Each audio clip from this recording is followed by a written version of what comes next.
Welcome to 7 second GK.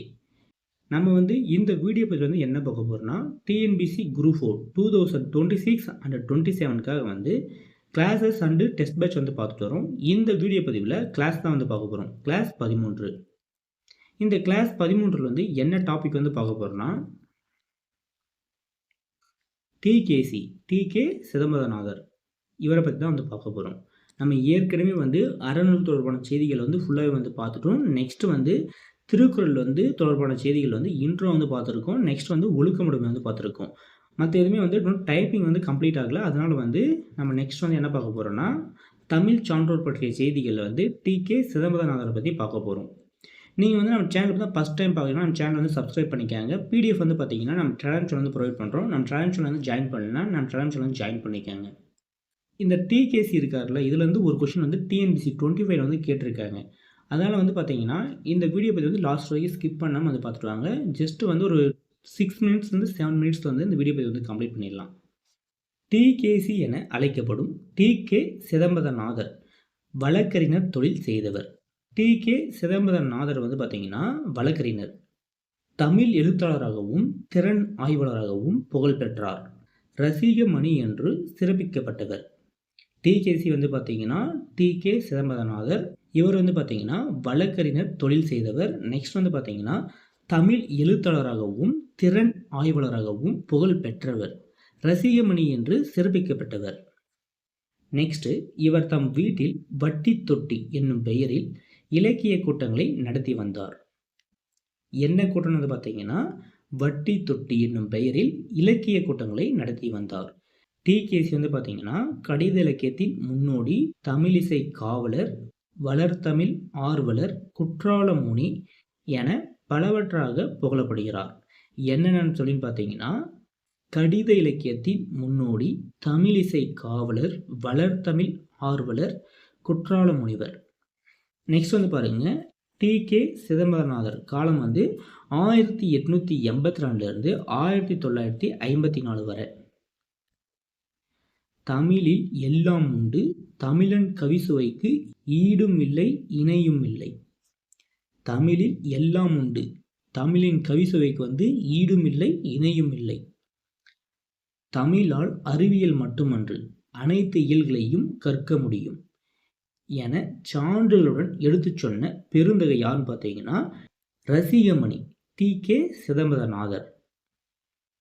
இவர் தம் இலக்கிய ரசிகத்தன்மையால் தமிழுக்கும் தமிழ் உணர்வுக்கும் புத்துணர்வு ஊட்டியவர். தமிழுக்கும் தமிழ் உணர்வுக்கும் புத்துணர்வு ஊட்டியவர் யான்னு பார்த்தீங்கன்னா டிகேசி. நெக்ஸ்ட், டிகேசியின் வீட்டு கூட்டத்தில் வட்ட வடிவமான தொட்டில் கட்டில் ஞாயிறு தோறும் மாலை 5 மணிக்கு கூடிய கூட்டம் இலக்கியத்தை பற்றி பேசியது. டிகேசியின் வீட்டில் பார்த்தீங்கன்னா வட்ட வடிவமான தொட்டில் கட்டில் ஞாயிறு தோறும் 5 மணிக்கு மாலை 5 மணிக்கு பார்த்தீங்கன்னா கூட்டம் இலக்கியத்தை பற்றி பேசுகிறாங்க. நெக்ஸ்ட்டு, அமைப்பு பார்த்தீங்கன்னா வட்டத்தொட்டி என்ற பெயரில் பெயர் பெற்றது. டிகேசி இலக்கியங்களின் நயங்களை சொல்ல சொல்ல கூட்டத்தில் உள்ள அனைவரும் தங்களை மறந்து இலக்கியத்தில் திளைப்பர். டிகேசியின் இலக்கியங்களின் நயங்களை சொல்ல சொல்ல கூட்டத்தில் உள்ள அனைவரும் பார்த்தீங்கன்னா தங்களை மறந்து இலக்கியத்தில் திளைப்பர். நெக்ஸ்ட், தமிழின் இனிமை என்பது மட்டும் அவர்களின் உள்ளங்களில் நிறைந்திருக்கும். வழக்கறிஞராக தொழில் புரிவதை விட தமிழ் இன்பத்தில் திளைப்பதையே டிகேசி விரும்பினார்.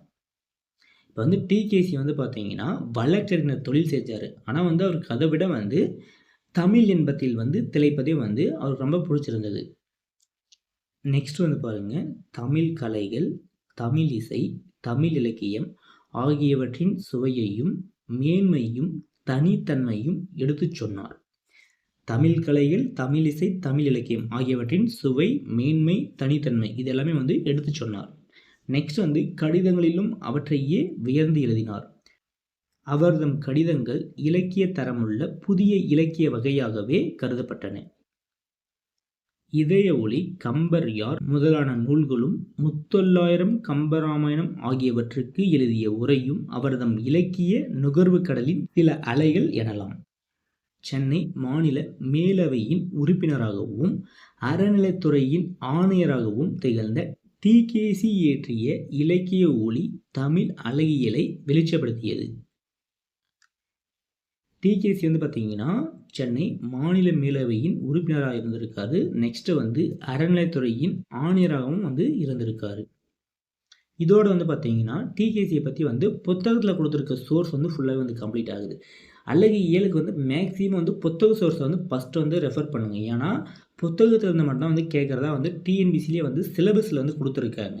அதே மாதிரி வந்து பார்த்தீங்கன்னா 2025 வந்து கேட்ட கொஷினில் வந்து புத்தகத்தில் இருந்த மட்டும் தான் அழகியலில் 15 கொஷினுமே வந்து கேட்டிருக்காங்க. 14 கொஷின் வந்து டைரெக்டாகவும் ஒரு கொஷின் வந்து பார்த்தீங்கன்னா இன்டைரக்டாகவும் வந்து கேட்டிருக்காங்க. இப்போ வந்து பார்த்தீங்கன்னா 2025 வந்து டிகேசி பற்றி கேட்ட ஒரு கொஷின் வந்து கொடுத்துருக்கேன். அது வந்து பாருங்கள் என்ன கொஷின்ட்டு. டி.கே. சிதம்பரநாதருடன் தொடர்பில்லாதது எது? இந்த கொஷின் தான் வந்து கேட்டாங்க. இதில் எதுன்னு பார்த்தீங்கன்னா தமிழ் எழுத்தாளர் சரிதான், திறன் ஆய்வாளர் இதுவும் சரிதான், வழக்கறிஞர் இவர் செய்த தொழில் இதுவும் சரிதான், பேராசிரியர் லாஸ்ட்டாக வந்து கொடுத்துருக்காங்க பாருங்கள் 4th இது வந்து தவறு. ஆன்சர் வந்து பார்த்தீங்கன்னா டி 4 மட்டும் தவறு. பாருங்கள் புத்தக சோர்ஸ்லேயே வந்து புத்தக பேஜையும் வந்து கொடுத்துருக்கோம். 7th நியூ புக்கில் டேர்ம் 3ல் பேஜ் நம்பர் 15 வந்து கொடுத்துருக்காங்க. டிகேசி என அழைக்கப்படும் டி.கே. சிதம்பரநாதர் வழக்கறிஞர் தொழில் செய்தார். தமிழ் எழுத்தாளராகவும் திறன் ஆய்வாளராகவும் புகழ் பெற்றார். ரசிகமணி என்று சிறப்பிக்கப்பட்டார். இவர் தம் வீட்டில் வட்டி தொட்டி என்னும் பெயரில் இலக்கிய கூட்டங்களை நடத்தி வந்தார். இவர் கடித இலக்கியத்தின் முன்னோடி, தமிழிசை காவலர், வளர்தமிழ் ஆர்வலர், குற்றாலமுனி என பலவராக புகழப்படுகிறார். பாடப்பகுதியில் இடம்பெற்றுள்ள கட்டுரை இவரது இதய ஒளி என்னும் நூலிலிருந்து எடுத்து தரப்பட்டுள்ளது. இது வந்து 7th நியூ புக்கில் வந்து பார்த்தீங்கன்னா டேர்ம் 3ல் பேஜ் நம்பர் 15 வந்து கொடுத்துருக்காங்க. நெக்ஸ்ட் வந்து பார்த்தீங்கன்னா நம்ம என்ன டாபிக் வந்து பார்க்கலான்னா நெக்ஸ்ட்டு பாவேந்தர் பார்ப்போம். இல்லைன்னா வந்து தவ திரு குன்றங்குடி அடிகளார் அவரை பற்றி பார்ப்போம்.